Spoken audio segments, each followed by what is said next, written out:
আমি আকাশ তুমি তারা, তোমাকে ছাড়া একা আমি শূন্য দিশেহারা। আমি মৌমাছি তুমি ফুল, সুন্দর ছিল তোমার ভালোবাসার উক্তি, নিখুঁত ছিল তোমার ছেড়ে যাওয়ার যুক্তি। জানি না কি ছিল আমার ভুল। ধরে নাও বেঁচে আছি আমি, ভালো থেকো তুমি, নিতে হবে না খোঁজ। জানি আমাকে তোমার মনে পড়ে না, তবে তোমাকে আমার মনে পড়ে রোজ। মনে পড়বেই বা কেন, আমি তো তোমার যোগ্য ছিলাম না। তাই বলি যোগ্য কারো কাছে যাও, আমাকে যাও ভুলে। তুমি না হয় সেখানেই থাকো যেখানে তোমার সুখ মেলে। তুমি ভয় পেও না, আমি তোমার সুখপথের কাটা হব না।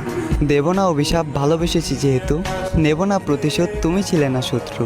তবে শুনে রাখো, তোমার কারণে আমি সুখ হারালাম, তোমার কারণে ধ্বংস হলাম, তোমার কারণে আমার অকাল মৃত্যু।